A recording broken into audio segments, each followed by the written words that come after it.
నమస్తే అండి, టెంప్టింగ్ బౌల్స్కి స్వాగతం. నేను మీ సిరి సంతోష్. పాతకాలపు వంట చంద్రకాంతలు మీలో ఎంతమందికి తెలుసో కామెంట్ చేయండి.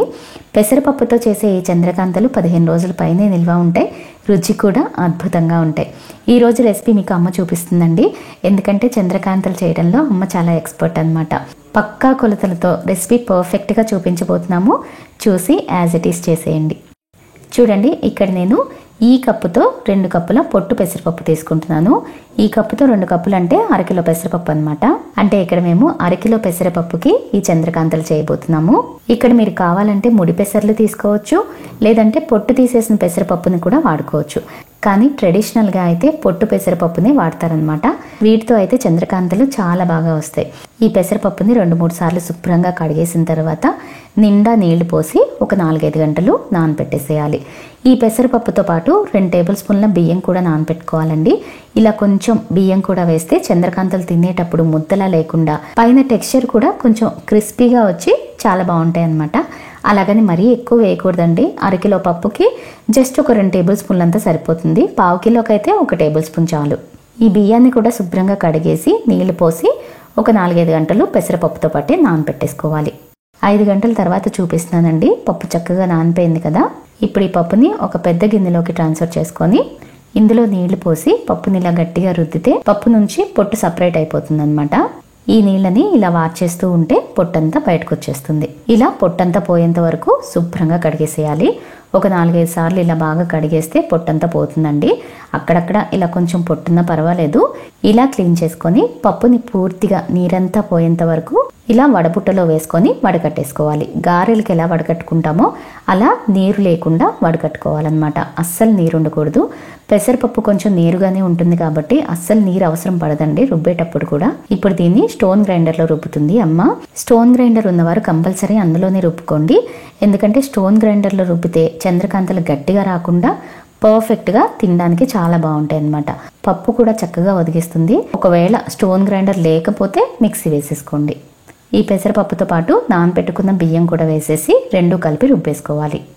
రుబ్బేటప్పుడే ఇందులో కొంచెం 1 టీ స్పూన్ అంత సాల్ట్ కూడా వేసుకోవాలండి. ఏ స్వీట్కైనా కూడా కొంచెం సాల్ట్ వేస్తేనే రుచి అనమాట. ఇక్కడ సాల్ట్ వేసిన క్లిప్ అయితే మిస్ అయ్యిందండి, కానీ మీరు మాత్రం కంపల్సరీ వేసుకోండి. చెప్పాను కదా, ఇందులో ఇంకా నీరు అస్సలు వేయాల్సిన అవసరం లేదు. పెసరపప్పు కొంచెం నీరుగానే ఉంటుంది, సో అస్సలు ఒక్క బొట్టు నీరు వేయాల్సిన అవసరం కూడా ఉండదు. ఈ పిండిని మరీ మెత్తగా రుబ్బుకోకూడదండి, కొంచెం బరకగానే రుబ్బుకోవాలన్నమాట. చూడండి, ఇలా కొంచెం గరుకు తగులుతూ ఉండాలన్నమాట. మరీ మెత్తటి పేస్ట్లా అయితే రుబ్బేసుకోకూడదు. ఇలా ఈ కన్సిస్టెన్సీలో ఉండాలన్నమాట. ఇప్పుడు బెల్లం వచ్చేసి అరకిలో పెసరపప్పుకి అరకిలో బెల్లం పడుతుందండి. అంటే పెసరపప్పు బెల్లం 2 ఈక్వల్ క్వాంటిటీలో తీసుకోవాలన్నమాట. పావు కిలో పెసరపప్పు అయితే పావు కిలో బెల్లం, అలా ఈక్వల్ క్వాంటిటీలోనే తీసుకోవాలి.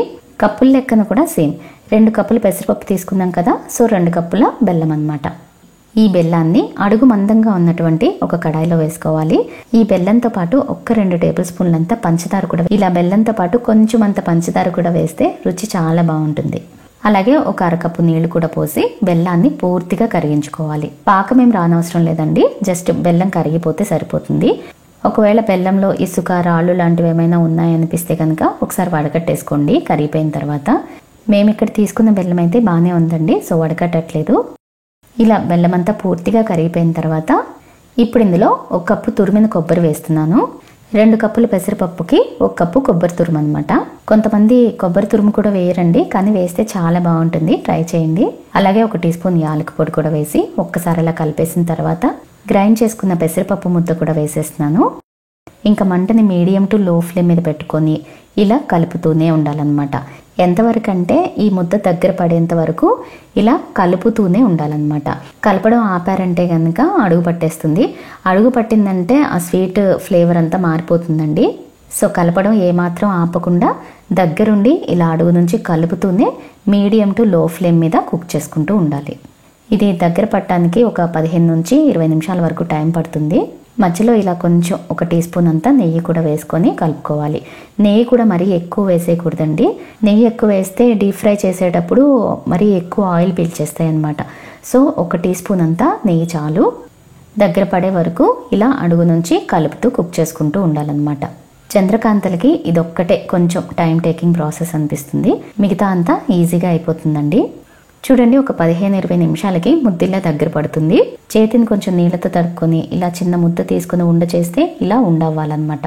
అలాగే ఇలా పైన టచ్ చేసినా కూడా ముద్ద అనేది చేతికి అంటుకోకూడదు అనమాట. ఇలా వస్తే ముద్ద రెడీ అయిపోయినట్టే. ఇంకా స్టవ్ ఆఫ్ చేసేసి ఈ ముద్దని తడిపి రెడీగా పెట్టుకున్న ఒక కాటన్ బట్ట పైన ఇలా స్ప్రెడ్ చేసుకోవాలి. వేడి మీదే స్ప్రెడ్ చేసుకోవాలండి, చల్లారితే ముద్ద గట్టి పడిపోతుంది. ఇలా 1 ఇంచ్ మందంలో నీట్గా స్ప్రెడ్ చేసేసుకోవాలి. ఇలా కాటన్ బట్ట పైన కాకపోయినా ఒక పెద్ద పళ్ళెంలో అడుగున నెయ్యి రాసి ఆ పళ్ళెం లోపలైనా ఈ ముద్దని స్ప్రెడ్ చేసుకొని పీసెస్ కింద కట్ చేసుకోవచ్చు.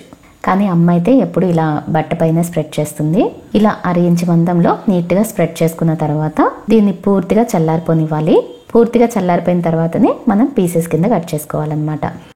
పీసెస్ కట్ చేసుకోవడానికి ఇలా ఒక చిన్న గిన్నె ఏదైనా తీసుకొని ఇలా వీడియోలో చూపిస్తున్నట్టు మార్కింగ్ చేసుకొని ముందు ఇలా చాక్తో కట్ చేసుకోవాలి. తర్వాత ఇలా అర్ధచంద్రాకారంలో షేప్స్ కింద కట్ చేసుకోవాలన్నమాట. నార్మల్గా నాకు తెలిసి చంద్రకాంతలు అంటే ఈ షేప్లోనే కట్ చేస్తారు. ఒకవేళ ఇలా కట్ చేయడం కష్టం అనిపిస్తే మామూలుగా డైమండ్స్ కింద కూడా కట్ చేసేసుకోవచ్చు. నేను కొన్ని చంద్రవంకల కింద కట్ చేశాను, కొన్ని డైమండ్ షేప్లో కూడా కట్ చేస్తున్నానండి. ఇలా డైమండ్ షేప్లో అయినా కట్ చేసుకోవచ్చు. అంటే ఇంకా షేప్స్ అనేవి మీ ఇష్టం, మీకు నచ్చిన షేప్లో కట్ చేసుకోవచ్చు.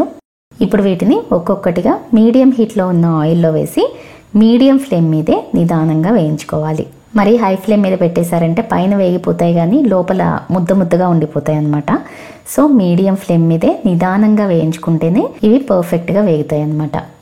వేసిన వెంటనే కలిపేయొద్దండి. చంద్రవంకలకి అంచులు షార్ప్గా ఉంటాయి కదా, సో వెంటనే గరిటె పెట్టి కలిపేస్తే విరిగిపోయే ఛాన్స్ ఉంటుందన్నమాట. వేసిన వెంటనే గరిటె పెట్టేయకుండా 1 నిమిషం పాటు అలా వదిలేసి తర్వాత చిన్నగా రెండో వైపుకి తిప్పుతూ 2 వైపులా మంచి గోల్డెన్ కలర్ వచ్చేంత వరకు వేయించుకోవాలి. చూడండి, ఇలా మంచి గోల్డెన్ కలర్ వచ్చిన తర్వాత తీసి ప్లేట్లో వేసుకోవాలి. ఇలానే మిగిలిన బ్యాచెస్ని కూడా వేయించుకోవాలి. ఫ్రై చేసేటప్పుడు కూడా ఎక్కడ పగలటం కానీ షేప్ అవుట్ అవటం కానీ ఏముండవండి, చాలా చక్కగా ఫ్రై అవుతాయి. చెప్పాను కదా, వీటిని మీడియం ఫ్లేమ్ మీద మాత్రమే వేయించుకోవాలి. మరి లో ఫ్లేమ్ మీద కూడా వేయించకూడదు. లో ఫ్లేమ్ మీద వేయిస్తే ఆయిల్ ఎక్కువ పీల్చేస్తాయి అనమాట. అటు హై ఫ్లేమ్ మీద పెట్టకూడదు, ఇటు లో ఫ్లేమ్ మీద పెట్టకూడదు. మీడియం ఫ్లేమ్ మీద మాత్రమే పెట్టి వేయించుకోవాలి. అప్పుడే ఇవి పర్ఫెక్ట్గా వేగుతాయి అన్నమాట. ఇంతేనండి, చంద్రకాంతలు రెడీ అయిపోయినాయి. చాలా అంటే చాలా రుచిగా ఉంటాయి అన్నమాట. ఇవి వేడి మీద కంటే పూర్తిగా చల్లారిన తర్వాత తింటే బాగుంటాయి. అంటే మరుసటి రోజు నుంచి ఇంకా బాగుంటాయి అన్నమాట. చెప్పాను కదా, 15 రోజుల పైనే నిల్వ ఉంటాయి కూడా. నాకు తెలిసి ఆంధ్ర సైడ్ పెద్దవాళ్ళందరికీ ఈ రెసిపీ తెలిసే ఉంటుంది. తెలిసిన వారైతే మీరు కూడా ఇలానే చేస్తారా, వేరే విధంగా చేస్తారా అనేది కామెంట్లో చెప్పండి. ఇది చిన్నపిల్లలకి కూడా పెట్టగలిగే చాలా మంచి రెసిపీ అండి. కోర్స్ పాతకాలపు వంటలన్నీ కూడా మంచి హెల్తీ రెసిపీసే అనుకోండి. సో మరి తెలియని వారైతే నచ్చితే తప్పకుండా ట్రై చేయండి. ట్రై చేసిన తర్వాత మీకు ఎలా కుదిరాయో వీలైతే నాకు కామెంట్ చేసి చెప్పండి. ఇలాంటి మరిన్ని రెసిపీస్ కోసం టెంప్టింగ్ బౌల్స్ని సబ్స్క్రైబ్ చేసుకోవడం మాత్రం మర్చిపోకండి. మరో మంచి రెసిపీతో మళ్ళీ కలుద్దాం.